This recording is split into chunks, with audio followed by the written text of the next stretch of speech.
clases ya. This meeting is being recorded.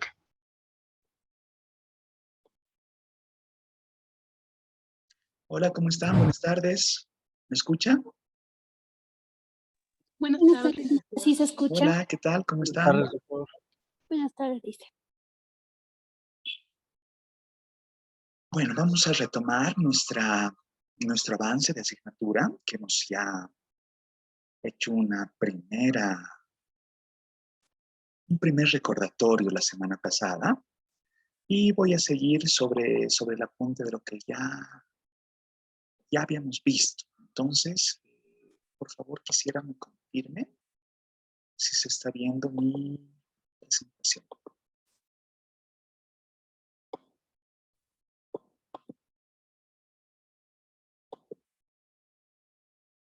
Que todavía nada, ¿no? Todavía no, Lisa.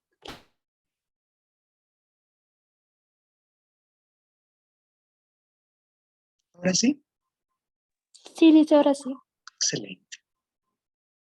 He visto que están trabajando con Carlos. Él les ha brindado el instalador del Stata y han hecho una primera inducción al manejo del mismo. Visto que les ha brindado una explicación muy interesante de algunas estructuras, como son las series de tiempo, como son los datos de sección cruzada, como son los datos de panel, y eso está muy bien. Porque conmigo vamos a ver el complemento, como les decía, de lo que es la parte teórica con evidencia empírica, con datos, con manejo de datos. Al final de la clase voy a explicar cómo es que quiero que ustedes organicen su primera base de datos. Voy a tratar de hacer alguna ejemplificación para dar paso a que después con Carlos puedan desarrollar su base de datos a plenitud y luego podamos hacer alguna manipulación en el paquete. ¿Ya? Entonces, por favor, vayan llenando su asistencia, como lo están haciendo mediante chat. Eso está muy bien. Y pues recapitulando lo que hemos visto, bueno, esto lo hemos empezado en la clase anterior, recordando qué es la economía, la mirada de la macroeconomía como una especialización que verifica los grandes agregados en indicadores globales. Les he relacionado la importancia de conectar teoría con evidencia empírica y, por supuesto, la modelación va a ser necesaria para lo que trae consigo la asignatura. Hemos revisado algunos grafiquitos del Blanchard, donde yo cuestionaba dónde se encuentra dentro de este espectro de macroeconomía global, como lo plantea Blanchard, dónde se sitúa Bolivia. Y resulta que posiblemente cuando uno enlaza estos grandes agregados, se invisibiliza la tendencia de nuestro país, ¿no? Porque ante una debacle como la que están viendo en esa ilustración, nosotros al no depender tanto de los mercados financieros internacionales, como que tenemos, eso vamos a verificar en cifras, algunas tendencias diferenciadas. Esto mismo pasaba con el tema del precio de las acciones, lo hemos hablado los últimos 20 minutos de la anterior clase, y esto sí es importante porque de aquí retomo. Les hacía la relación de entender al mercado como un proceso y el precio como una señal. Lo último que había enlazado es cuán preocupante podría ser el crecimiento de los precios.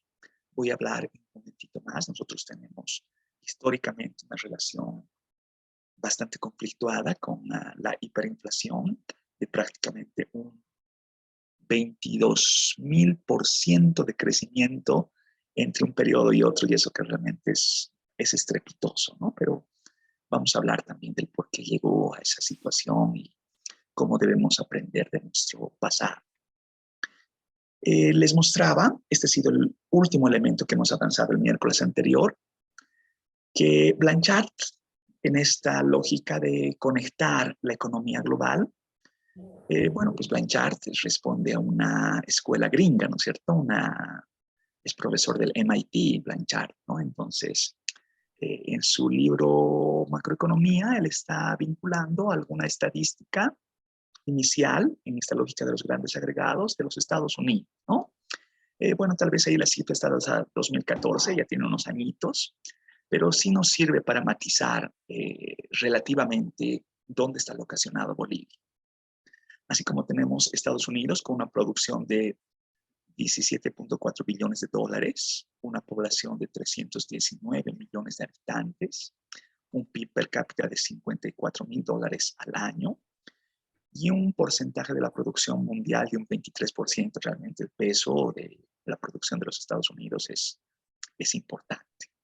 También tiene unas cifras de China, donde si bien en extensión territorial y en número de habitantes comparado con Estados Unidos es una enormidad, ¿no es cierto? Estamos hablando de 10.4 billones de dólares en producción, una población de 1.368 millones de habitantes. Imagínense eso, realmente es inmenso, ¿no? Para pensar en una población mundial de los 7.900 millones de habitantes del planeta, realmente lo que constituye en población china es importantísimo dentro de la estructura demográfica mundial.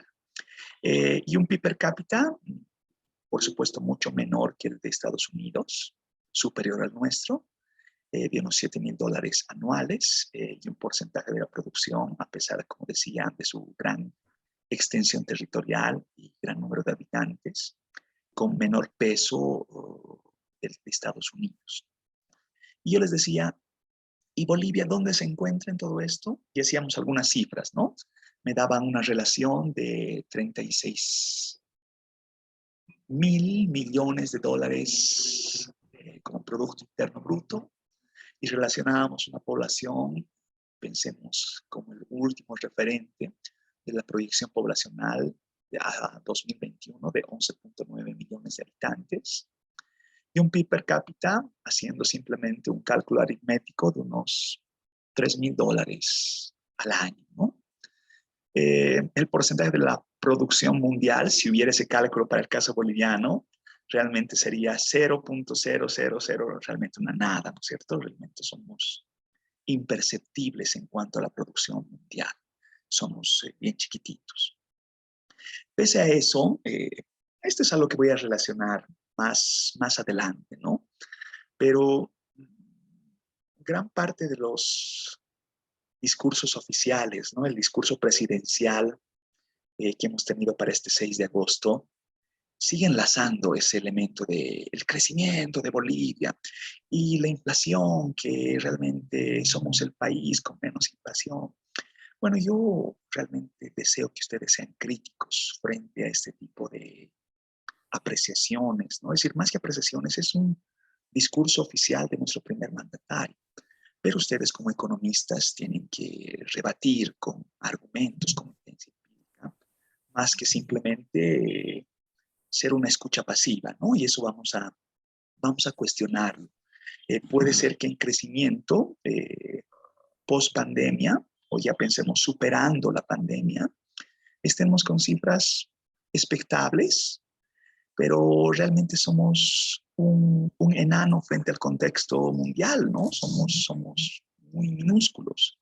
Frente al contexto latinoamericano, tampoco somos la gran cosa, ¿no? Entonces, realmente jactarse de un alcance tan minúsculo, habría que ver otros elementos que vamos a trabajarlos a lo largo de esta asignatura. Ya, aquí hay algunas cifras que por ahora les voy a pasar relativamente rápido. Otra vez, estos son pedazos, fracciones extraídas del capítulo 1 de Blanchard, que era nuestra lectura de la anterior semana, donde tenemos ahí para los Estados Unidos una tasa de crecimiento del producto cómo cambia año a año y está agarrando medias por grupos de años, ¿no? Del 90 al 2007, del 2008 al 2009, del 2010 al 2014 y ver cierta variación a lo largo del tiempo. Lo mismo pasa con la tasa de desempleo, que hablaré un momentito más, y lo mismo pasa con la tasa de inflación, que en un momentito lo toco, ¿no? Por ahora solamente estoy mostrando algunos elementos para que ustedes tengan en consideración lo que vamos a profundizar a lo largo de esta sesión. Lo mismo pasa con China, y otra vez va la pregunta, ¿y Bolivia? ¿Dónde está en todo esto? Por ahora no estoy analizando las cifras que comprende cada una de estas, pero sí quisiera, y esto lo vamos a trabajar también con Carlos, de que ustedes tengan como parte de su base de datos qué es lo que pasa con inflación, Bolivia, en una serie relativamente larga, qué es lo que pasa con la tasa de desempleo, posiblemente con algunas agregaciones de interés. Me gustaría ver qué es lo que pasa área rural versus área urbana. Y ahí hay una distinción marcada que también la vamos a comprender en esta lógica de entender los agregados macroeconómicos. Y por supuesto el PIB, tanto en sus cifras absolutas, posiblemente con alguna deflación, o eventualmente viéndolo como tasas de crecimiento, ¿ya? Entonces, esas cifras vamos a nosotros encargarnos de ver qué es lo que pasa en Bolivia y vamos a volver con estos cuadritos de Bolivia frente al mundo, ¿no? Frente a Estados Unidos, frente a China, frente a nuestros vecinos comerciales. Aquí simplemente quería mostrar, esto es parte también del capítulo 1 de Blanchard, que muestra una serie de tiempo del desempleo en España, ¿no? Que tiene sus propias particularidades. Se dice que una tasa de desempleo que supera los 2 dígitos es preocupante. Y aquí estamos relacionando una serie larga donde toda la parte de los 90s, realmente un desempleo importante. Ha logrado cierto control en los 2000, pero igual con cifras en muchos casos superiores a los 2 dígitos. Y otra vez un repunte que si vemos, si extendiésemos, actualizásemos los datos de Blanchard hacia 2022, el desempleo en España ha recrudecido, se ha hecho mucho más grande, ¿no? Y eso es lo que está pasando en toda la zona euro. Y vamos a hablar también de este escenario, cómo nos podría afectar al caso boliviano. Yo he hablado de precio, entendiendo precio como una señal, pero ahora voy a enlazar para nuestra asignatura la conceptualización de un sistema de precios. Entonces, quiero hacer hincapié en el primer elemento de este concepto, sistema. Quiero que me auxilie, por favor, quien guste participar, si no acudo a mi lista oficial, chanchullo Google, como siempre les digo. ¿Qué es un sistema? ¿Alguien me puede auxiliar con un conceptito de qué es un sistema? Auxílieme, por favor. Bueno, Adelante, Javier. el sistema, según, como dijo Google, Sí, eh, es un conjunto ordenado de normas y procedimientos que regulan el funcionamiento de un grupo o colectividad. Luego otros también dice que es un conjunto de reglas, principios o medidas que tienen relación entre sí. excelente. Así como lo hace Javier, por favor, está abierto la participación de cualquiera. Puedo llamar lista para hablar con quienes tal vez no suelo conversar, pero el chat, por favor. Mediante chat, si gustan ponerme ahí algún concepto de sistema, igual lo voy a leer. Y por supuesto, como esto se está grabando, se va a registrar como parte de sus participaciones, ¿ya? Ahí estoy con Kevin, ya. A ver, hablaré con alguien más. ¿Alguien gusta tomar micrófono o acudo a mi lista? Licenciado o doctor, buenas tardes. Para complementar. Lorena, adelante, por favor, le escucho. Bueno, en economía, en un sistema de precios es un sistema económico que efectúa su distribución de bienes y servicios al asignar precios. Le escucho bien bajito, no sé si solamente es mi caso. Tal vez pueda aumentar un poquito su micrófono, por favor. Ahora sí se escucha. Adelante, por favor, Lorena, le escuchamos.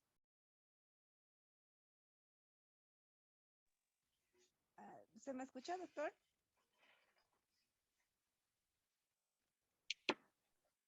Ay, no. Uy, mil disculpas. No sé si ustedes han podido escuchar algo. Yo no he escuchado nada. Mil disculpas. ¿Solamente es mi caso? ¿O ustedes están escuchándole bien a Lorena? Se escucha bajito, licenciado. Se escucha bajito, ¿no es cierto?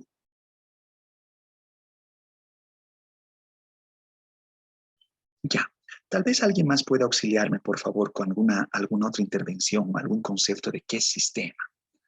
Y ¿Yo, algunos... licenciado? Sí, adelante, por favor. Adelante, Gabriela. Le escucho. Está bien, licenciado. Bueno, a un sistema se lo define como, es un conjunto de elementos relacionados entre sí que funciona como un todo. Si bien cada Excelente. uno de los elementos de un sistema puede funcionar de manera independiente, siempre formará parte de una estructura mayor. Del mismo modo, un sistema puede ser a su vez un componente de otro sistema. Así es. A ver, solamente para relacionarles, voy a complementar ese apunte. Está muy bien todo lo que ustedes han dicho y estoy leyendo en chat. Hay muchos elementos interesantísimos. Me están relacionando sistema como una relación económica. En realidad vamos a apuntar el sistema de manera general, como que paradigmáticamente se habla, hay una teoría de sistemas. La teoría de sistemas no solamente está aplicada a la economía, sino realmente puede aplicarse a un sinfín de situaciones, de fenómenos de la vida real, donde, por supuesto, ustedes lo han matizado. Estamos hablando de un compuesto complejo, más que complicado, complejo, de elementos numerosos, diversos, grandes, donde la interacción entre todos estos elementos es una interacción dinámica. No puede ser una interacción estática, tiene que ser una interacción dinámica que continuamente va cambiando. Un sistema al interior se conecta entre sus partes, esa es la razón de un sistema, y también se conecta con otros sistemas. Entonces estamos hablando de sistemas de precios, también vamos a hablar de sistemas monetarios, de sistemas de intercambio, y vamos a conectar en esta lógica de entender más sistemas. Las interacciones, y eso lo vamos a ver con mayor precisión y un desarrollo matemático un poquito más profuso, son interacciones no lineales, donde resulta que la forma de establecer un precio, si fuera una relación determinística, uno podría predecir qué es lo que ocurre en el periodo subsecuente. Pero ello no ocurre. Justamente esa es la razón por qué ocurren episodios inflacionarios, porque de pronto entre las economías se manifiestan crisis a través de relaciones de precios y la modelización de este tipo de eventos realmente es sumamente compleja, ¿no? Yo haría un símil a los meteorólogos que no pueden predecir atinadamente si el día de mañana va a llover. Hacen un pronóstico y muchas veces el pronóstico puede ser sumamente complicado en su cálculo, pero puede estar desatinado, ¿cierto? Lo mismo pasa en economía, ¿no? Este tema de los sistemas trae su complejidad a la verdad de sistemas abiertos, dinámicos, no lineales, y que por supuesto tienen que reflejar conducta de un sinfín de agentes económicos. Teniendo esta lógica de comprensión de qué es un sistema, les pregunto a ustedes, esto lo hemos hablado en la anterior clase, y ahora estoy retomando la pregunta. En el caso boliviano, ¿cómo se determinan los precios? Y ya me han dado una respuesta a la anterior clase que vinculaba la mano invisible. Pero ahora quiero matizar un poquito. ¿Cómo se determina los precios en Bolivia? ¿Quién los determina? ¿Cómo se determina el precio del transporte, por decirles algo? ¿Cómo se determina el precio de la cerveza? ¿Cómo se los determina? ¿Alguien me puede auxiliar intuitivamente con alguna respuesta?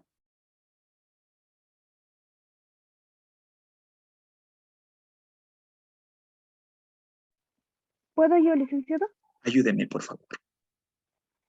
Bueno, licenciado, para determinar los precios sería fijarse en lo que es, dependiendo de los costos de producción y del grado de la competencia que puede haber en el caso de la cerveza y también lo que es el transporte. Cuando enfrentan competidores relevantes, las empresas tienden a reducir los precios con el fin de atraer las preferencias de los consumidores. En este caso, por ejemplo, licenciado, en lo que es la cerveza, si va a haber, digamos, más fiestas o no sé, más eventos, puede tener a que los precios de la cerveza puede aumentar tal vez. Y si ya no hay muchos eventos, puede bajar también los precios. Y lo que es el transporte igualmente. Si hay mucho, por ejemplo, en los desfiles, yo estoy segura de que ha habido muchas personas que se han movido de un lugar a otro, así que yo creo que han podido también elevar lo que es los precios. Eso depende, licenciado. Sí, verdaderamente. En economía, la respuesta atinada siempre es un depende, ¿no es cierto?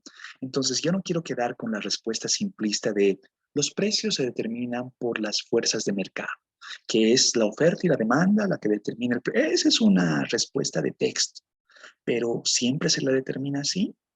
En este ejemplo que estamos dando del precio de la cerveza. ¿El precio de la cerveza es un precio único? ¿Todas las cervezas cuestan igual? ¿Varían entre marcas?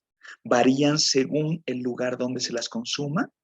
¿Varía según el momento en que se lo consuma? ¿Es lo mismo el precio de una cerveza en una discoteca que comprarla en la tienda de la esquina? ¿No es cierto? Entonces, los elementos no siempre tienen que ver con escasez. Tienen que ver eh, con otros aspectos que sofistican la determinación de una cuantía. Por ello estamos hablando de sistemas, un sistema complejo de precios.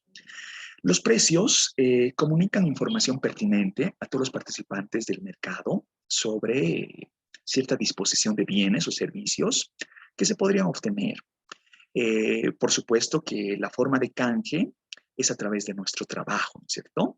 Y de esa forma es que se puede hacer una asignación a precios reales. Vamos a volver sobre el punto, ¿no? Precio real realmente va a vincular poder adquisitivo, cuánto puedo lograr comprar con un determinado numerario.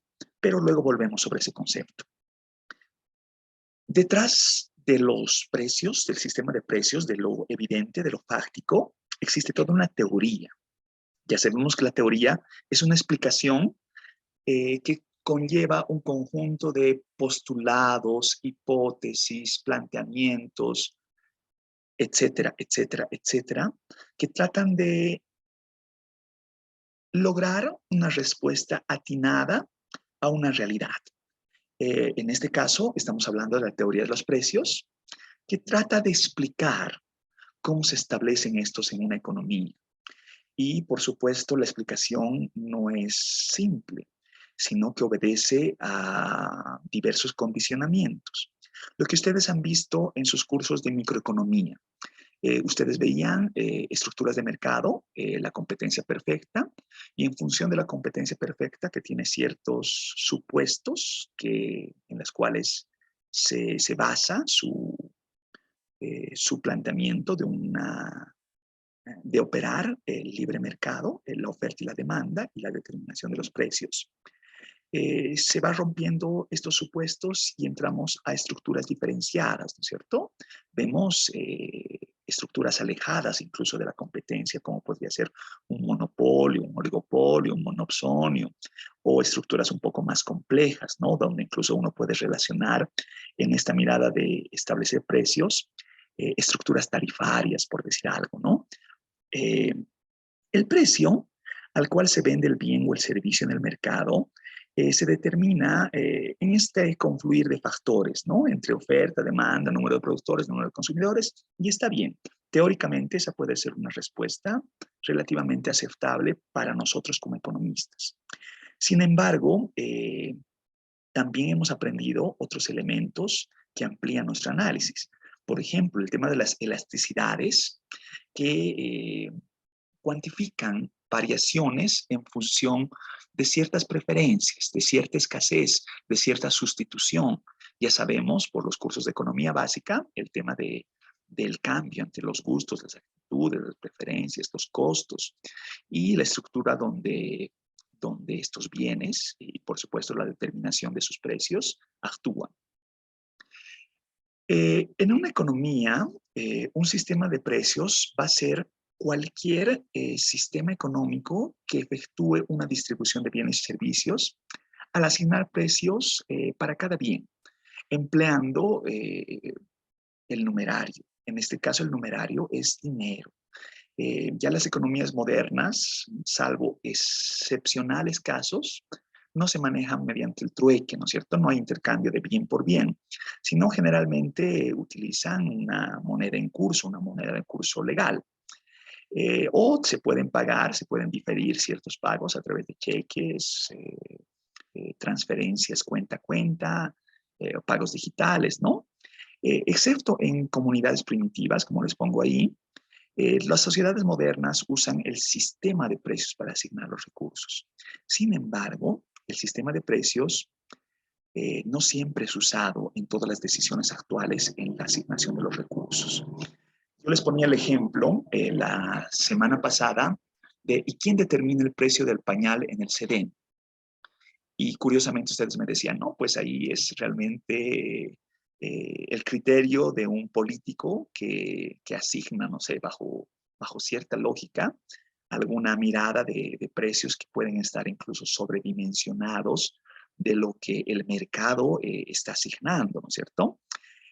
A ese tipo de asignaciones, entre comillas, arbitrarias o posiblemente de un planificador central, responden a otro tipo de características que no van con las fuerzas de mercado, no van con la oferta, con la demanda.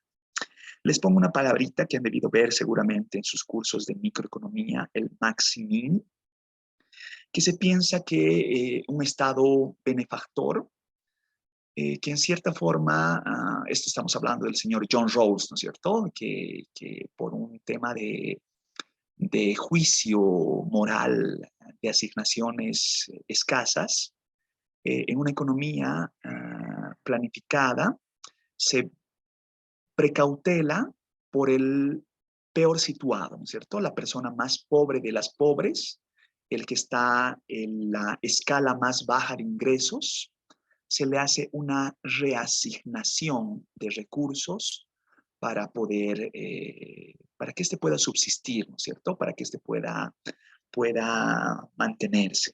Ese tipo de asignaciones benefactoras se dice que son en economía altamente ineficientes porque el precio ya no se convierte en una señal. Mucha de la crítica academicista a este tipo de asignaciones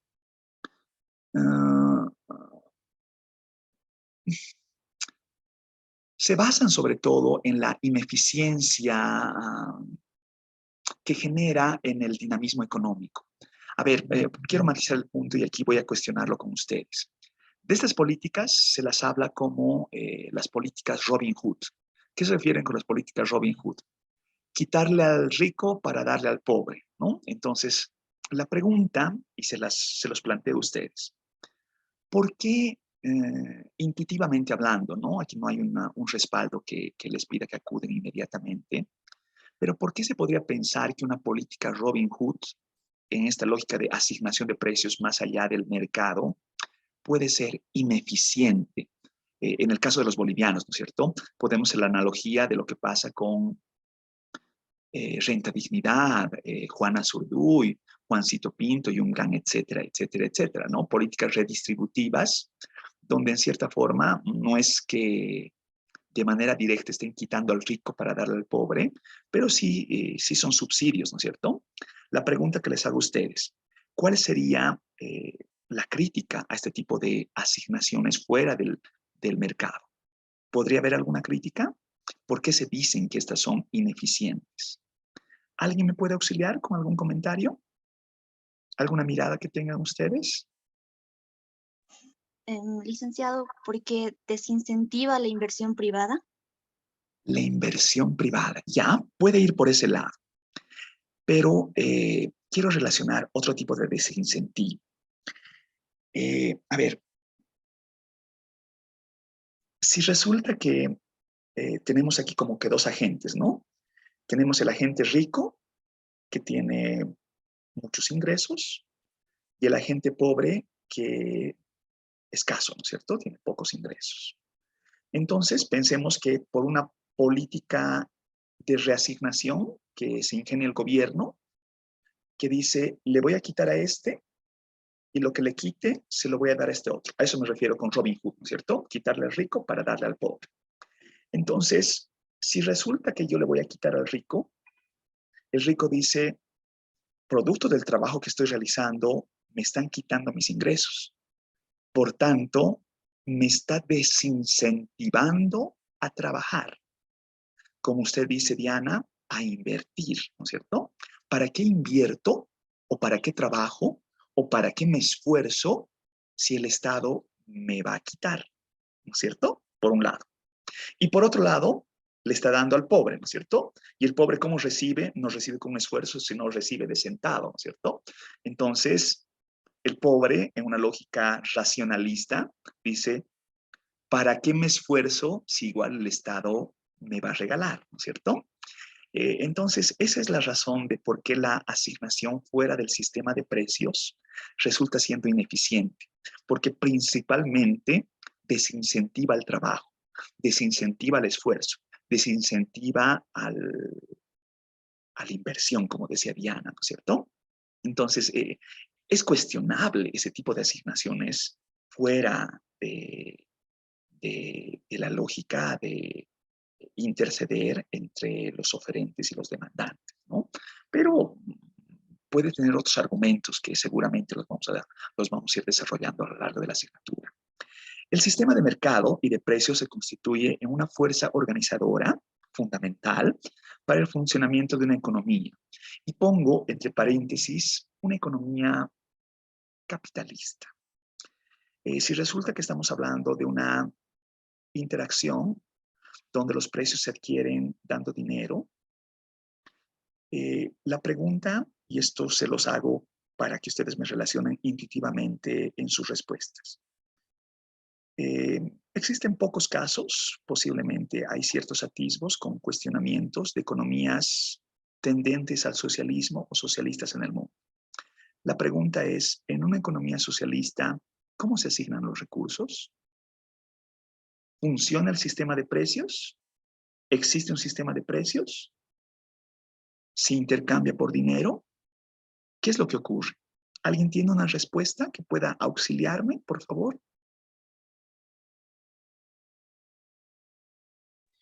Dice, en la economía socialista ya vendría a ser una economía centrada o planificada, donde el ¿Ya? Estado es el que asigna los precios a los bienes y servicios, ¿no? Pero entonces, si existe un sistema de precios, ¿hay precios?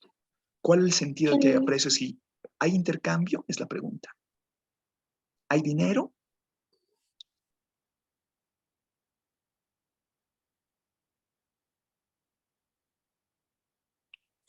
sí habría, ¿Ya? pero los precios no serían determinados por la oferta y la demanda o por lo que el sistema capitalista es asignado, sino sería por arbitrados por el Estado. Ya. Sería entonces el Estado quien determine los precios en una economía, ¿no es cierto? Lo vamos a cuestionar y vamos a entender un poco mejor cuando veamos cómo se establecen en práctica los precios a través de analizar datos, ¿ya? Pero ahí sigo con el cuestionamiento si realmente esto, el tema de la asignación de precios en un sistema como lo estamos enlazando, es propio de un sistema capitalista. A través del sistema de mercados y de precios, la sociedad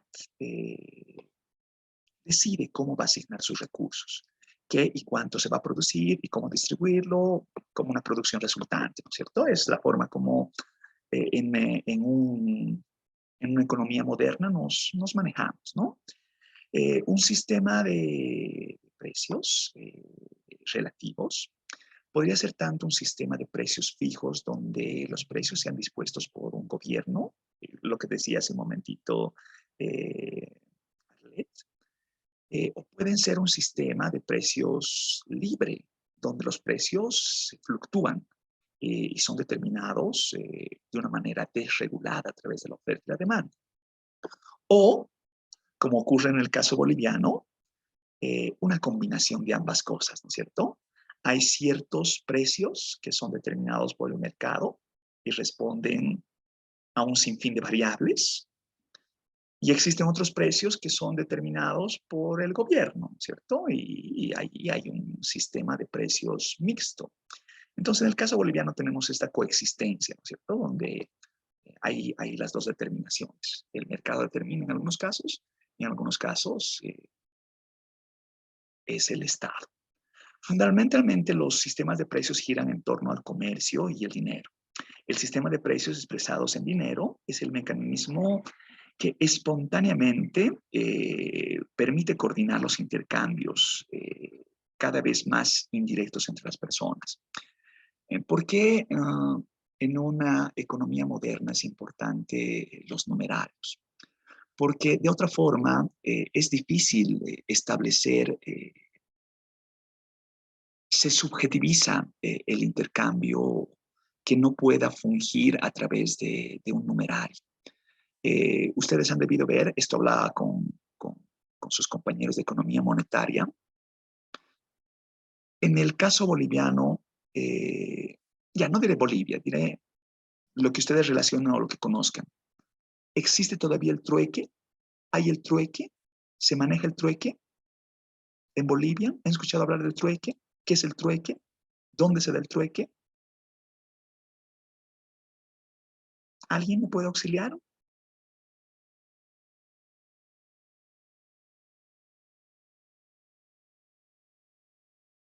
Licenciado, Ayúdeme, por favor.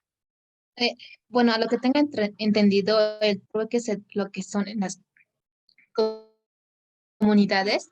Por ejemplo, pueden cambiar una papa por chuño, decirle Sí. eso, licenciada.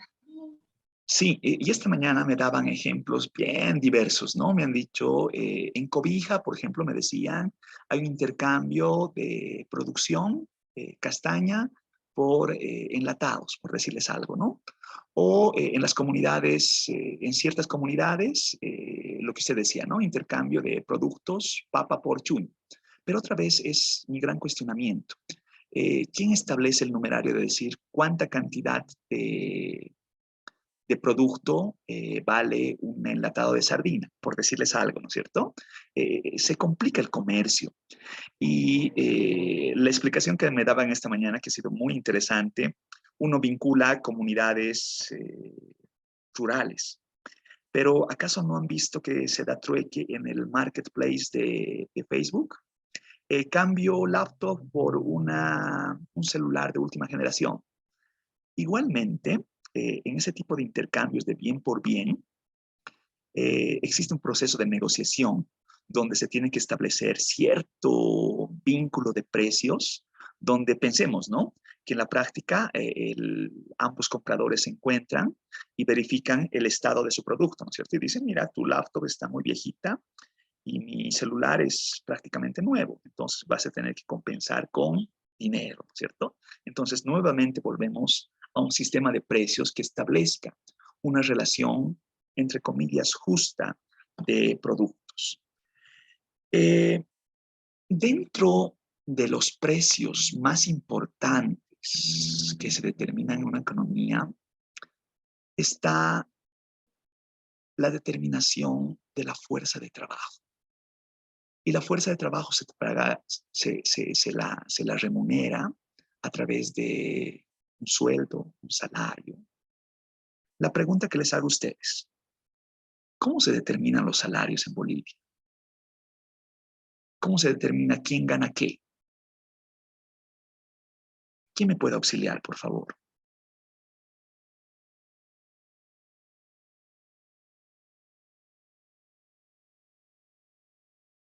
¿Cómo se determina que un carpintero tiene que ganar X monto?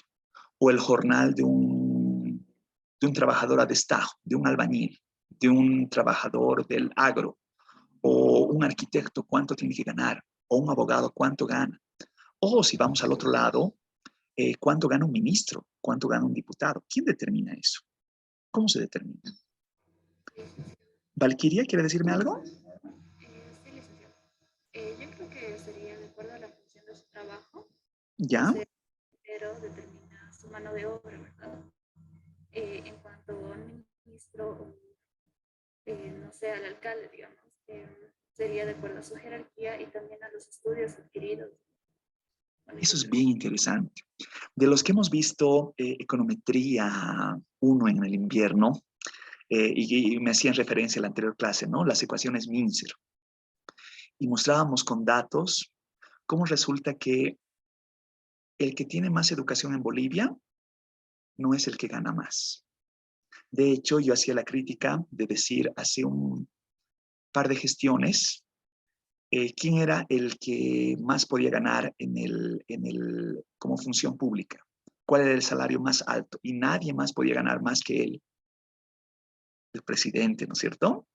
Y la pregunta era, ¿el presidente, el mandatario en ese entonces, era el mandatario con más educación? No, ¿no es cierto? ¿Alguien sabe, y esto no es por hacer una alusión directa, cuánto es el salario del mandatario, del máximo, del presidente de la República? Una cifra, el que pueda dar una cifra. Sí, licenciado, buenas tardes. Si no me ¿Cómo está? equivoco, 24.400, creo, si no me equivoco. Por ahí va. 24.400. En la época de Evo Morales, ¿cuál es el nivel formativo de Evo Morales? ¿Alguien sabe? 16. No. Su formación me refiero. Hasta primario. Creo. ¿Alguien sabe? ¿Tiene esa referencia? Si era el mandatario el que ganaba mucho más, el que más ganaba, ya digamos 24.400. Pensemos hace 2 gestiones, este era un poquito menos.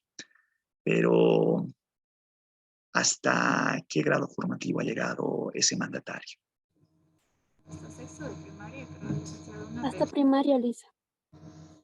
Yo tenía la referencia en el sistema de educación antigua, que él había llegado hasta segundo intermedio.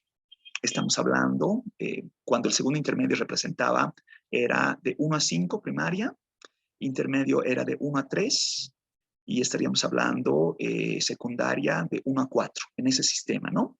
Entonces estamos hablando del segundo intermedio, estamos hablando del primero de secundaria, ¿no?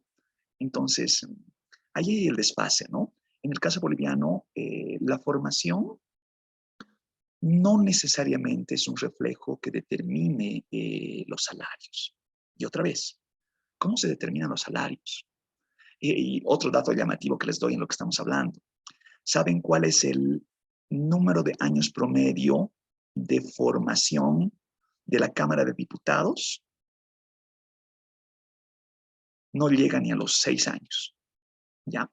Entonces hay muchas diputaciones de personas que no han llegado, no han completado siquiera el bachillerato, ¿no es cierto? Y resulta que un diputado nacional, ¿cuánto gana? Creo que por encima de los 12.000 bolivianos, ¿no? Un diputado suplente, por encima de los 8.000, ¿no es cierto? De todas formas, no hay una asignación que vaya en correlato, formación con cuánto gana. Otra vez la pregunta, ¿quién determina entonces los salarios?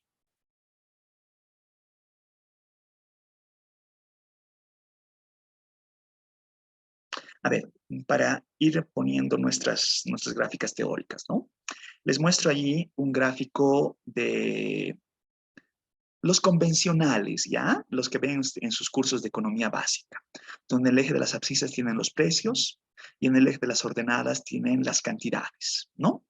Entonces se dice oferta-demanda y de esa forma, es que Gabriela nos está dando un listado de escala ya, bueno, lo vamos a ver en un momentito, ¿ya? Vuelvo sobre esta explicación. Entonces, teóricamente se dice que cuando confluye oferta y demanda, la intersección, el punto de equilibrio, determina el precio óptimo, ¿no es cierto?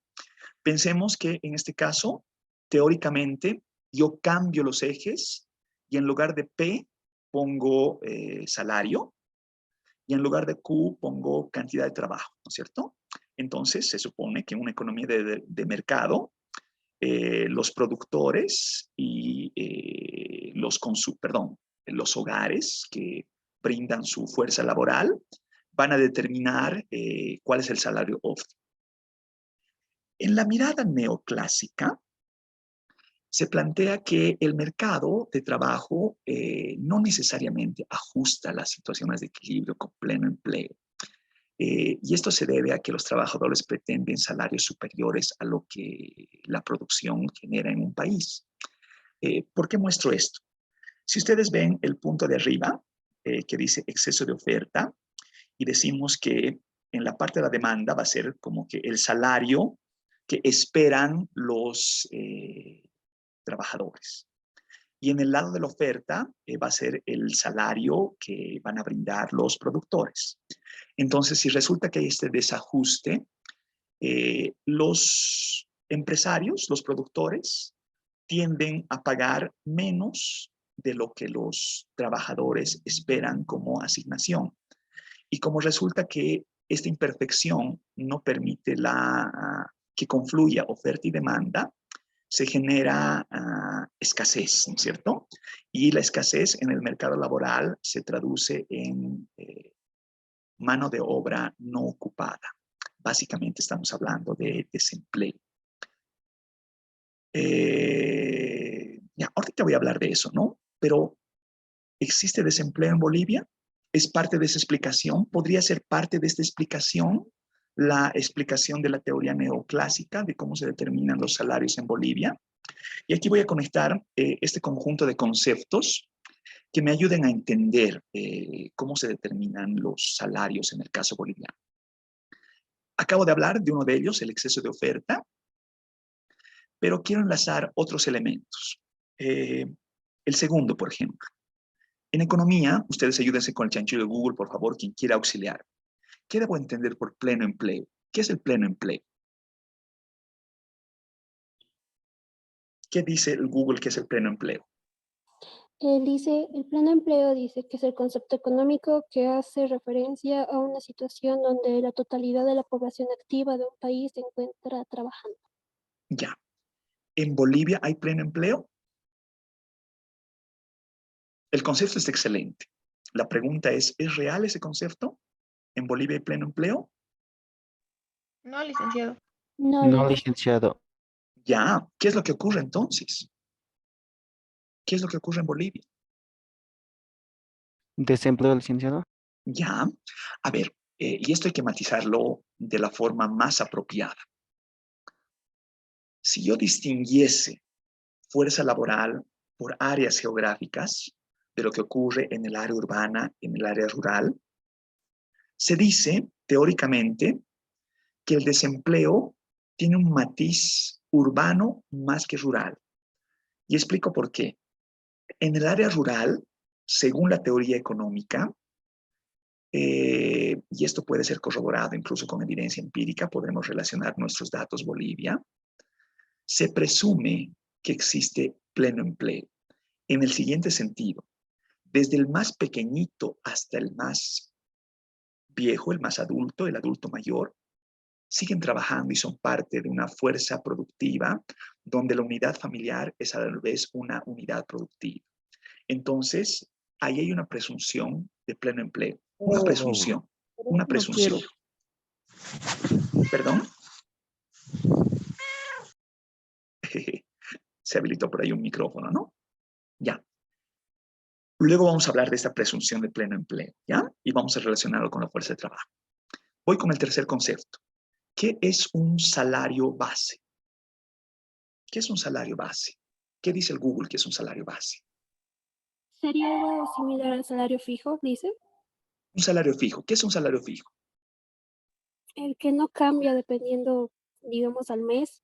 Un obrero puede cambiar su salario, pero, por ejemplo, en una entidad pública no cambia, sigue siendo fijo. Ya. ¿Existen salarios base en Bolivia? Sí. Y no solamente en el sector público, ¿no es cierto? Cuando uno puede trabajar en el sector informal, pensemos vendiendo en un puestito en lo justus, ¿no es cierto? Y uno no es el propietario, sino es el vendedor nada más. El momento que uno es contratado, Le dice, tu salario base va a ser, ¿no es cierto? Y a partir de esto puedes ganar, y va con el salario variable, ¿no es cierto? ¿Qué será el salario variable entonces?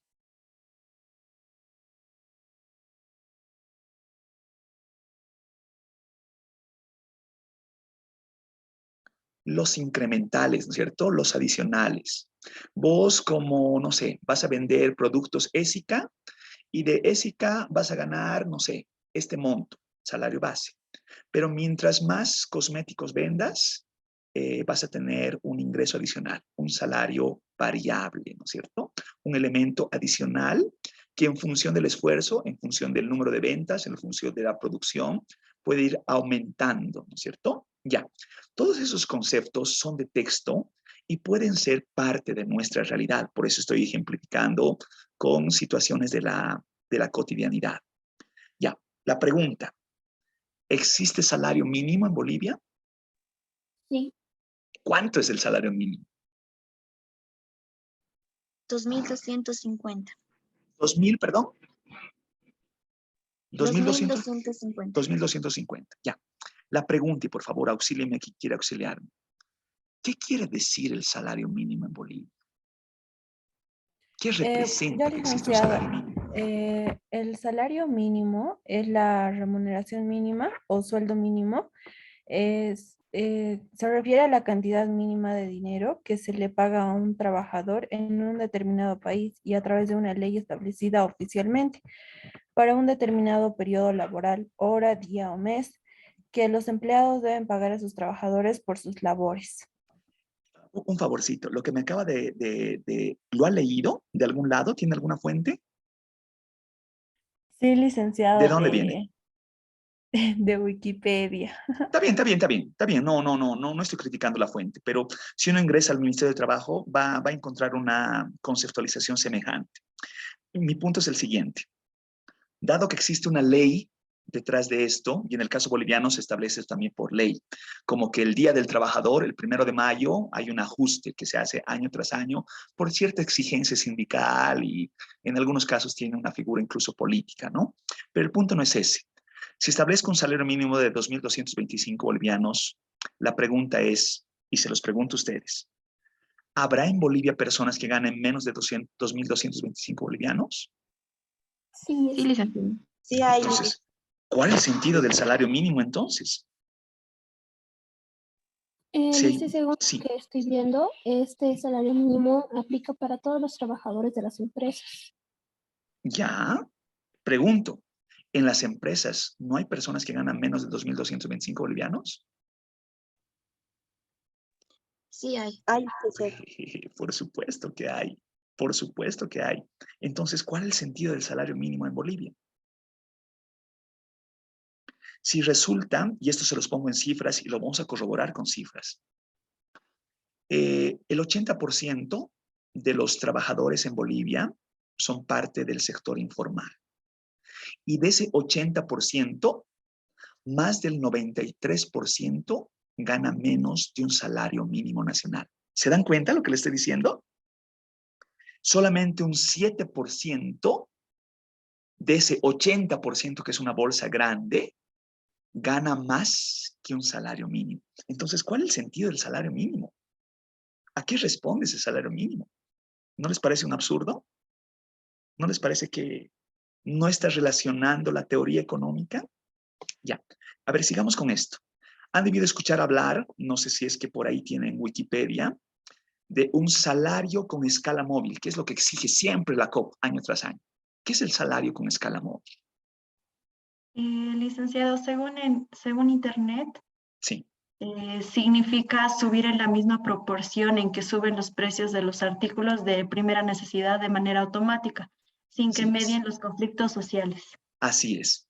Entonces, el salario con escala móvil lo que hace, lo que procuran es precautelar el poder adquisitivo, ¿no? Entonces, si la inflación es tanto, entonces los salarios deben crecer en tanto, ¿no es cierto?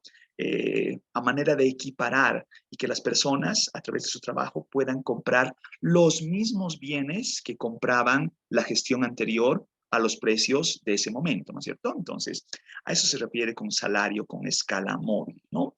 que se dice que es una conquista social y que justamente vigila por el bienestar de los trabajadores. También cuestionable, les voy a explicar por qué. Porque si estamos hablando, lo que hace un momento les decía en cifras, 80% son informales. Y de ese 80% de informales ganan, el 93% gana menos que un salario mínimo nacional. ¿Cuál es el sentido de un salario con escala móvil? ¿A quiénes está precautelando? Posiblemente al funcionario público que tiene salario base, ¿no es cierto?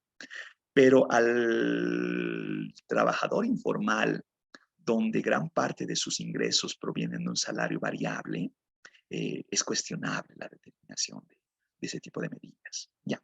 Los últimos dos conceptos. ¿Qué es el salario de reserva? ¿Qué dice Wikipedia o el Google que es el salario de reserva? Es el salario. Adelante, por favor, quien guste, quien guste. Bueno, el salario de reserva es aquel salario que por encima del cual al individuo le compensa trabajar, o también puede ser definido como el máximo por el que el trabajador no está dispuesto a participar en el mercado de trabajo. Excelente. Y otro también dice, el sueldo es la paga o remuneración que recibe de manera periódica un empleado por el desempeño de un cargo o puesto o por la prestación de sus servicios profesionales. Buenísimo. Ahora, vamos a entender intuitivamente este salario de reserva. Yo, digamos, como economista, manejo, digamos, mis parámetros y digo, si me estás contratando para trabajar por 8 horas, 4 días a la semana, es decir, 40 horas al mes, tú me tienes que pagar este monto. Si no me pagas este monto, dada mi experiencia, dada mi formación, yo para ti no trabajo. Salario de reserva, ¿no es cierto? Lo mismo pasa en la construcción, por decirles algo, ¿no es cierto? Un trabajador a destajo sabe cuánto es el jornal, ¿no es cierto? Si no me pagas un jornal de 100 bolivianos día, yo no trabajo, porque puedo irme a otra construcción y me van a pagar algo equivalente. O finalmente, yo prefiero dedicarme a otra cosa y no trabajar si es que no me pagas lo que yo te estoy solicitando. Salario de eficiencia. ¿Qué es el salario de eficiencia?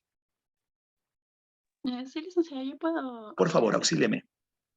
auxílieme. Bueno, hace referencia a que algunas empresas voluntariamente ofrecen salarios por encima del nivel de equilibrio para poder aumentar la productividad de sus trabajadores. Así es. Resulta que por razones diversas, puede que una empresa desee fomentar a que sus trabajadores estén motivados, brindándoles un salario más que el equivalente, ¿no es cierto? Dándoles una remuneración que sobreexceda su expectativa. ¿Por qué hace ello? Porque, bueno, pues le está dando un indicio de permanencia, ¿no es cierto? Porque quiere que ese trabajador siga en la empresa. Los salarios de eficiencia se pueden manifestar de diversas formas. Por ejemplo, un salario de eficiencia puede responder a producción, ¿no es cierto? Mientras más produzcas, más te pago. Mientras más vendas, vas a generar más recursos, ¿no es cierto? Entonces, ese tipo de lógicas son propias del caso boliviano. Entonces, ¿qué quiero decir con esto? Está bien, digamos, esa conexión teórica de tener la mirada neoclásica de cómo se asignan los salarios, cómo se determinan los salarios en una economía. Es una explicación razonable, pero vean que en la realidad existen muchos otros elementos que influyen en la determinación de un salario en el caso boliviano. Pregunta, ¿qué es el empleo? Y si alguien me puede dar la pauta de cómo se mide el empleo en Bolivia. ¿Alguien me auxilia?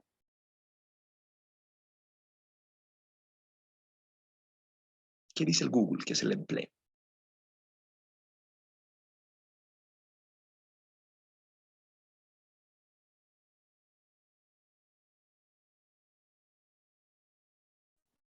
Licenciado, ¿yo le puedo decir? Auxílieme, por favor. Dice, el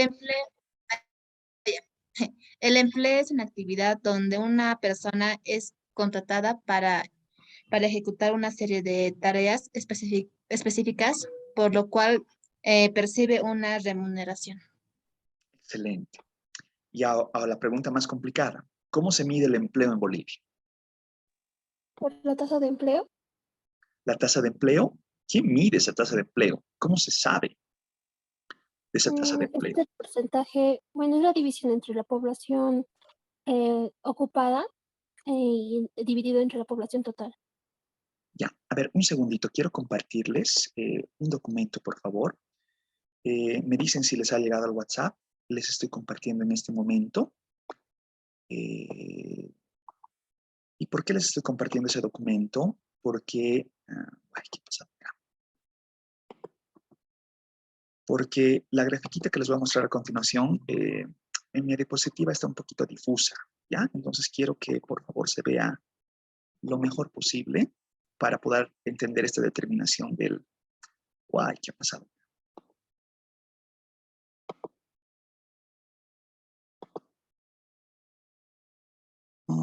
Aquí está el documento.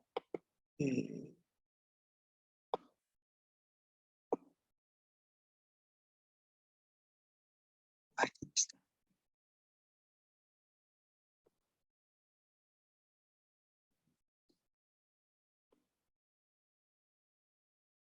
¿Me dicen, por favor, si les ha llegado? Quisiera que abran, por favor, la página 120 de ese documento que les acabo de enviar.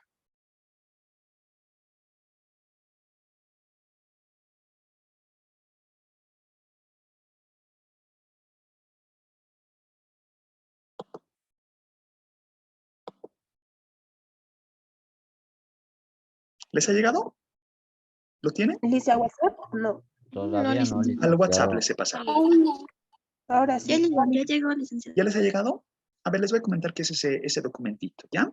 Es un estudio que me ha solicitado la OIM, la Organización Internacional de Migraciones, para verificar la inserción, la posible inserción de los migrantes venezolanos al mercado laboral boliviano. Todos saben de ese episodio complejo por el que está atravesando Venezuela, que ha generado un éxodo, ¿no?, de sus compatriotas, que se ha distribuido a lo largo de Latinoamérica, ¿no? Y resulta que Bolivia no ha estado exenta de esta situación. Les pregunto a ustedes, y ustedes que ven, transitan las calles, ¿qué hacen los venezolanos en Bolivia? ¿A qué se dedican los venezolanos en Bolivia? Piden limosna, Lick. ¿Todos piden limosna? ¿Es el caso de todos? ¿Venden dulces? Algunos venden dulces, licenciado. Algunos trabajan. Igual las rompemuelles. Sí, venta informal, me dicen por ahí. Ya. Van a ver este estudio, primeramente. Si yo pregunto a cualquier institución oficial de Bolivia, ¿cuántos migrantes existen? ¿Cuántos venezolanos existen en el país? No me van a poder dar el dato. Y yo en este estudio hago una estimación de cuántos migrantes han entrado al país a través de datos de migración en algunos casos y otros a través de geolocalizaciones. Ya. El punto es, y esto viene vinculado con el tipo de estructura económica de Venezuela. Venezuela, en términos formativos, tiene un nivel, años promedio de educación muy superior a Bolivia. El éxodo de migrantes venezolanos, primeramente, ha llevado a que las personas que tenían mayores posibilidades de ingresos vayan a los países con mejor estatus económico. ¿Qué quiero decir con esto? Muchos profesionales venezolanos, estoy hablando de médicos, ingenieros, agrónomos, economistas, han migrado a diferentes partes del país, a Chile, a Paraguay, a la Argentina y a Bolivia. A Bolivia pues ha llegado la última parte de la escala formativa, ¿no es cierto? Ello no quiere decir de que las personas que vemos en las calles, que están vendiendo dulces, no hayan al menos, en muchos casos de la consulta que van a ver en ese estudio que les estoy compartiendo, en su país estaban estudiando la universidad como ustedes y ahora están pidiendo limosna, ¿cierto? Entonces, la situación es muy compleja, ¿ya? Pero ¿qué voy con esto, ya? Yo les he puesto aquí un concepto de empleo y es muy parecido al que ustedes me están refiriendo en el chat, ¿no? La palabra empleo refiere tanto a un trabajo como una ocupación o un oficio. Sin embargo, en uso extendido, el empleo es aquel que indica que toda aquella actividad donde una persona es contratada para ejecutar una serie de tareas específicas, por lo cual percibe una remuneración económica. Bueno, este es un Wikipedia cualquiera que da un concepto. Pero lo que quiero relacionarles, y aquí va con el tema del desempleo y cómo se lo mide, es este esquemita que les decía que está un tanto difuso y lo van a encontrar en la página 120 del documento que les he compartido. ¿Lo tienen? ¿Lo han abierto? Entonces ahí vamos a leer en cifras lo que les estoy relacionando. ¿Sí? ¿Lo tienen abierto? Creo que en mi pantalla no se ve muy bien, por eso estoy pidiendo que me sigan. Sí, licenciado. ¿Lo tienen, no es Sí, cierto? licenciado. Ya. Sí. A ver, vamos con lo siguiente, por favor. Primero, apunten esto, por favor. Este bosquejo que les estoy poniendo en pantalla es el esquema de la fuerza de trabajo de la OIT. ¿Alguien sabe qué es la OIT?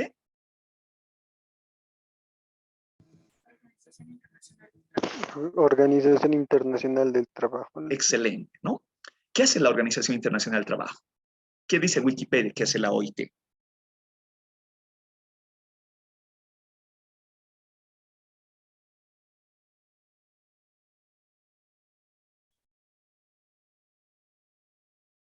¿Saben qué hace la OIT?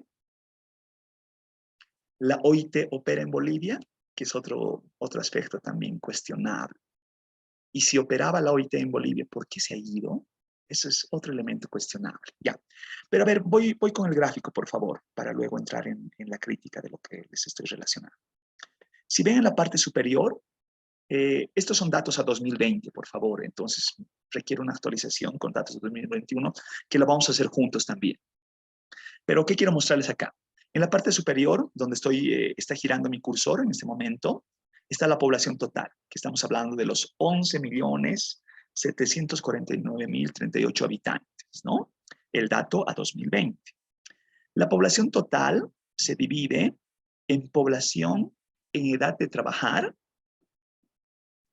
y población en edad de no trabajar. Pregunta, ¿cuál es la edad de trabajar? ¿Cuál es la edad de trabajar para los bolivianos? ¿Hay edad de trabajar?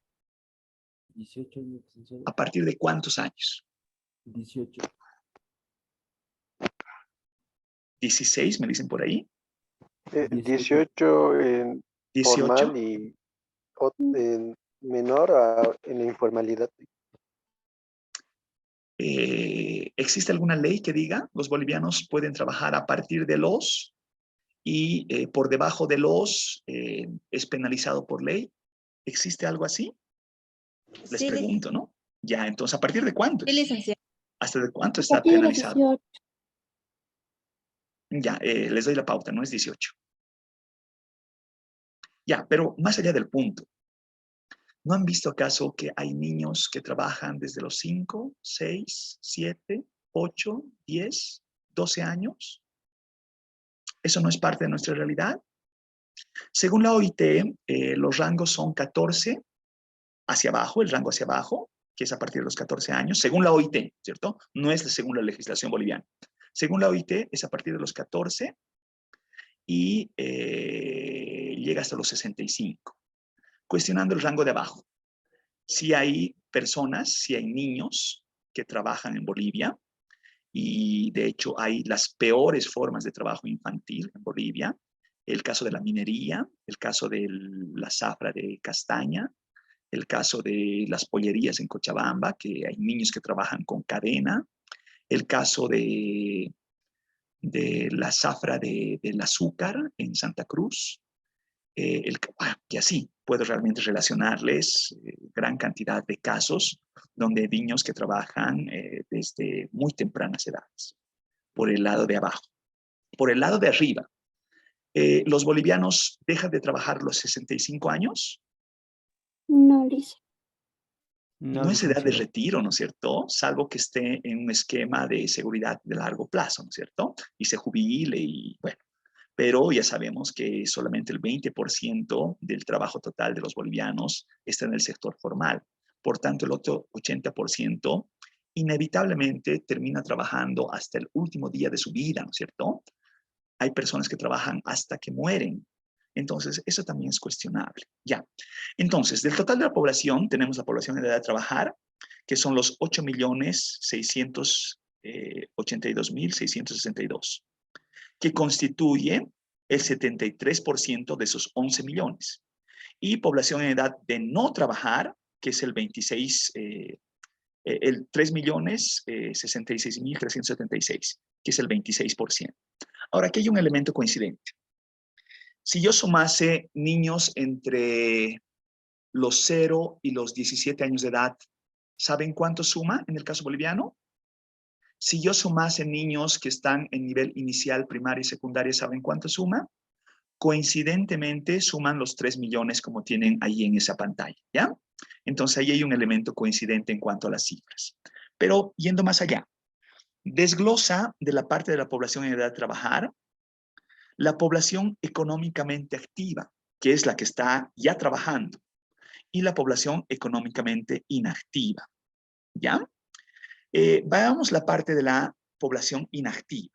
La parte de la población inactiva se encuentran las personas que están inactivamente de manera temporal y los que están inactivamente de manera permanente. Los temporales estaremos relacionando personas que están de vacaciones, personas que posiblemente tienen alguna enfermedad. Y los permanentes podemos hablar tal vez de personas con discapacidad, con una discapacidad severa, digamos, ¿no? Que les imposibilita ser parte del mercado de trabajo. Y en la parte de la población económicamente activa estarían los ocupados y los desocupados. Y en los desocupados vean que estoy desagregando a dos categorías que son los cesantes y los aspirantes. Esto ya lo he preguntado en econometría cuando veíamos esto. ¿Qué distingue el cesante del aspirante? ¿Qué es el cesante y qué es el aspirante?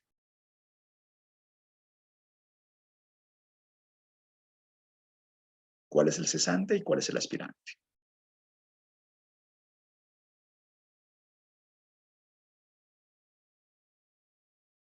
Ustedes que están estudiando en la universidad, pensemos, su gran mayoría que todavía no trabaja, ¿a qué parte pertenece? ¿Económicamente activa? ¿Económicamente inactiva?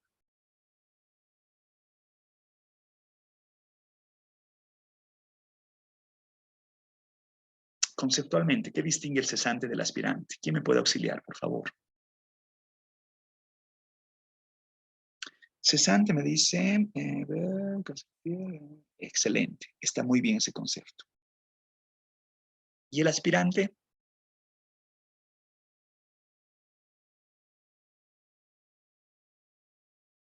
Ya, a ver, haremos la distinción, ¿ya?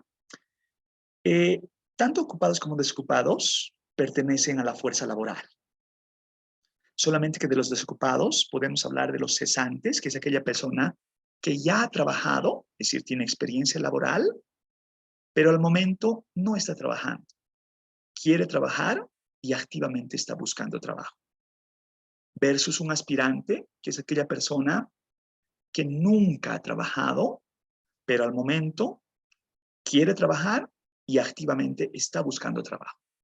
¿Ya? Entonces, si el día de mañana ustedes no tienen experiencia laboral anterior y están buscando trabajo, se van a convertir en aspirantes, ¿cierto? Para aquellos que ya han trabajado, la experiencia que cuenten y en el momento no están trabajando, estamos hablando de personas cesantes. Dadas estas cifras, y volvemos sobre el concepto. En el documento que les he pasado, ¿cuál es la fuente de este gráfico? ¿Qué es lo que dice en el documento?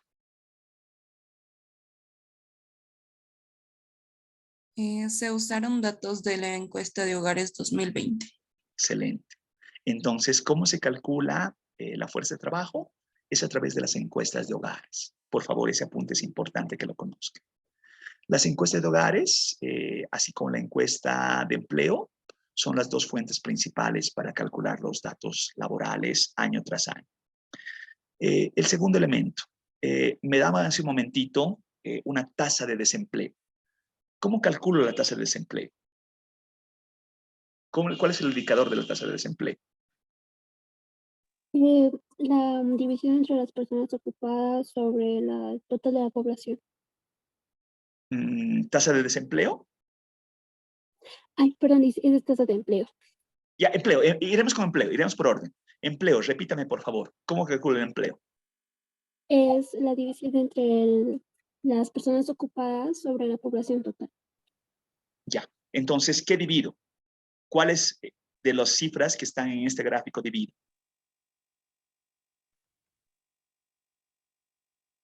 55,56 dividido entre 100. No, no divido porcentajes. Divido cifras absolutas. Divido número de personas. Entonces, ¿qué entre qué divido? Los 5.700.000 Sí. dividido entre 11.700.000. Excelente, excelente. Ya.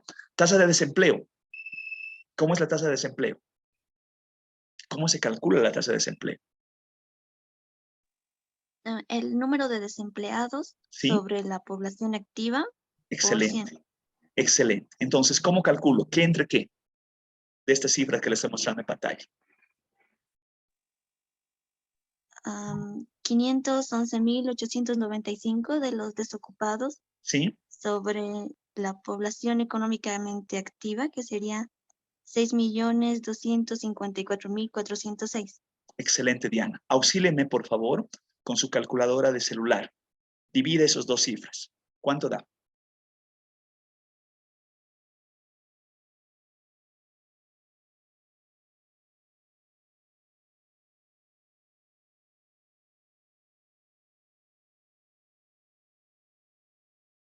%8,18%. Por ciento, ¿no es cierto? Si lo he multiplicado por 100. 8,18. Esa es la tasa de desempleo de Bolivia. Si nosotros hacemos una desagregación urbano-rural, la tasa de desempleo rural es muchísimo menor que ese 8%. Y si verificamos la tasa de desempleo urbana, es superior a ese 8%. Entonces hay como que un trade-off entre la actividad que se presume de pleno empleo del área rural versus esta inactividad por ciertos desfases estructurales que se genera en el área urbana. Entonces, la cifra del 8% sí es razonable, pero hay que matizarla según el contexto, ¿ya? Si estamos hablando del 8%, y vuelvo ahora sobre mis gráficos mucho antes. ¿Ven ese grafiquito? ¿Dónde situaría el 8% en la lógica de España? El 8% estaría, perdón, por acá, ¿no es cierto? 8%, por acá. Muy por debajo de estas altísimas tasas que tiene una economía como la española. Y ahora si vemos acá, tasa de desempleo, y estamos relacionando China. China, vean cuáles son sus tasas de desempleo. 4.1, 3.3, 4.3, ¿no es cierto? Más bajas que el caso boliviano. ¿Y qué es lo que pasa en Estados Unidos? 2010, 2014, medio que parecida, ¿no? A nuestra tasa de desempleo. Ese es el elemento que nosotros vamos a ir imbuyendo a lo largo de nuestra asignatura. Vamos a leer cifras, saber de dónde sale la cifra y por supuesto vamos a ir relacionando en función, relativizando en función de la lectura de otras economías, ¿ya? Entonces ya sabemos de dónde procede esa cuantía, ¿ya? Ahora, quiero hacer dos cosas, por favor. Voy a dejar de compartir un segundito. Y necesito hacer dos aspectos. Primero, les he compartido un link antes de comenzar la clase. ¿Alguien lo ha visto? Que es el enlace al video que está explicando un poco el estudio de Beatriz Muriel. ¿Alguien ha visto ese enlace?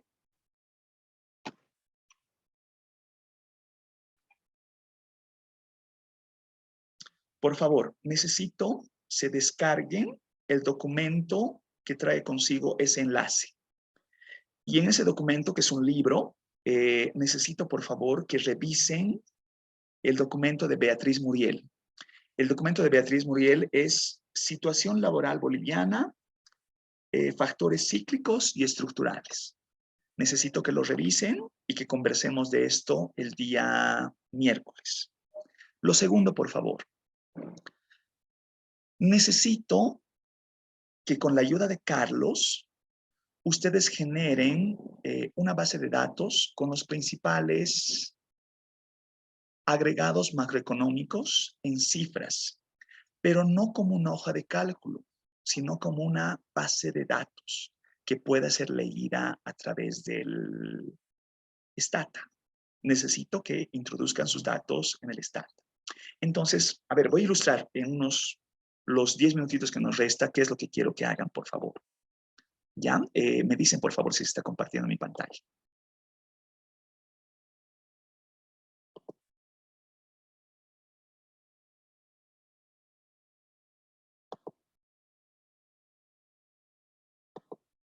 ¿Se ve mi pantalla? Sí, Lisa, se ve. Ya. Sí, licenciado. Licenciado. Esto, en cierta forma, lo hemos hecho con los que pasamos econometría en el invierno. Pero ahora necesito que lo hagamos juntos. Y por favor, con Carlos, vamos a generarnos él tiene su Google Drive compartido, pero necesito que hagamos como que el trabajo entre todos para generarnos una base de datos amplia. ¿Cuáles son las fuentes oficiales de información? Ya decía, podemos acudir al Instituto Nacional de Estadística, ya, digamos. Y verificamos los datos que existen acá.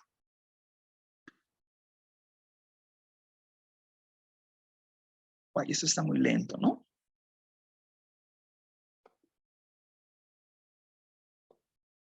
Ya. Entonces, por favor, ahí se van a estadísticas económicas. Y por supuesto, en estadísticas económicas, ahí van a encontrar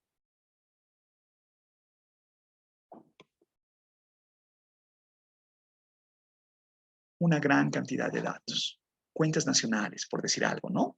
Ahí está el Producto Interno Bruto, y está una serie histórica del Producto Interno Bruto. Entonces, yo necesito que se generen una base de datos con los principales agregados macroeconómicos de la data más antigua posible a la más reciente posible, ¿ya? Esto lo puede hacer con los datos del Instituto Nacional de Estadística, lo podrían hacer con los datos de UDAPE. A ver, vamos a entrar, digamos, a ver UDAPE. Igual se entran al dossier. O podría hacerlo con los datos del Banco Central.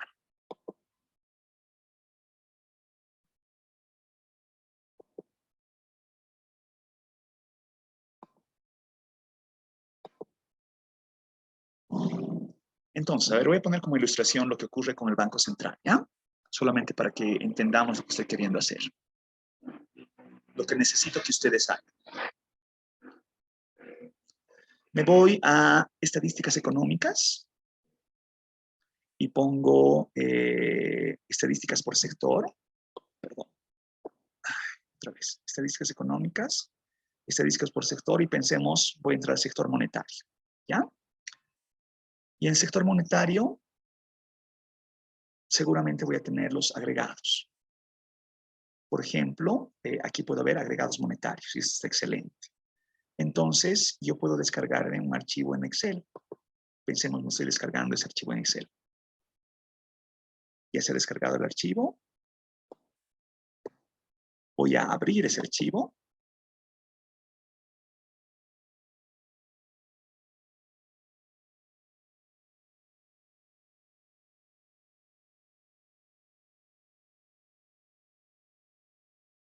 Está demasiado.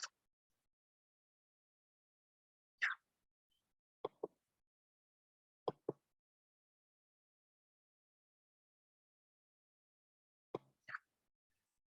Carlos, ¿está con nosotros en la clase, Carlos?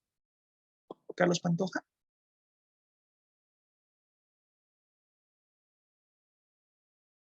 Creo que no está Carlos, pero seguramente después va a ver el video Carlos. Necesito que, por ejemplo, M1, M1', M2, M2', M3, M3', M4, M4', así como está en esta hoja de cálculo, no se la puede leer directamente en el Stata. Yo sé que Carlos les ha mostrado con un ejemplo cómo el Stata puede leer hojas de Excel, y está bien. Pero esta hoja de Excel está desordenada, ¿no? Esta hoja de Excel está agarrando datos mensuales y a la vez datos anuales. Por tanto, trabajar con el Stata no sería posible hacerlo así. Puede ser que convierta todos los datos anuales y de esa forma pueda tener una base de datos creo que desde los 90, ¿cierto? Entonces, así como hago con los agregados monetarios, con todos los M's, necesito hacer esto con el producto, con el desempleo, con la inflación y con todos los agregados posibles, agregados macroeconómicos posibles que puedan generar su base de datos y tenerla para poder operar en el Estado. Entonces necesito que con Carlos ustedes se generen una base de datos de agregados macroeconómicos. ¿Ya? No puedo tenerlos así, sino tengo que tenerlos cargados como base de datos en el Estado. ¿Ya? Entonces, Carlos les va a auxiliar en esa tarea y van a hacer juntos esa tarea de lo que les estoy refiriendo en este momento. ¿Ya? ¿Se comprende? Sí, dice, se comprende. Excelente. Entonces, eso por favor para el día miércoles. ¿Qué es lo que quiero el miércoles? El miércoles quiero que lean el documento de Beatriz para que lo conversemos. Ay, no, estamos con algo que nos está dejando pendiente. Estoy acumulando lecturas, porque la lectura de la curva de Phillips no la hemos revisado. Ya, entonces vamos a hacer lo siguiente. El día miércoles vamos a empezar hablando de la lectura de la curva de Phillips. ¿Ya? Lo que les he dado, que se supone que tenemos que revisar el día de hoy, pero me ha comido el tiempo. Y la lectura de Beatriz Muriel va a ser para el lunes siguiente, por favor. Para el lunes siguiente es la lectura de Beatriz Muriel, no para el miércoles. Es para el lunes siguiente la lectura de Beatriz Muriel. Pero sí requiero para el día miércoles que una vez que trabajen con Carlos, puedan tener su base de agregados macroeconómicos en el Stata. ¿Ya? Eso pidan que les auxilie, por favor, Carlos. ¿Sí? ¿Estamos completos? Sí, sí, adelante, por favor, le escucho. Bueno, la auxiliatura ahorita de macroeconomía, si no me equivoco, es el día miércoles a las 5:30, 7. Ah, ya. Es decir, no tienen clases con Carlos, sino hasta el miércoles. Hasta el miércoles.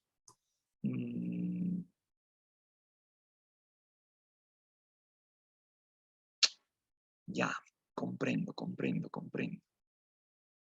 Ya, entonces vamos a tener que dejar el tema también de los agregados macroeconómicos para el lunes, ¿ya? El lunes vamos a hacer eso, pero transmítanle a Carlos lo que les estoy solicitando para que él también pueda orientarles, ¿ya?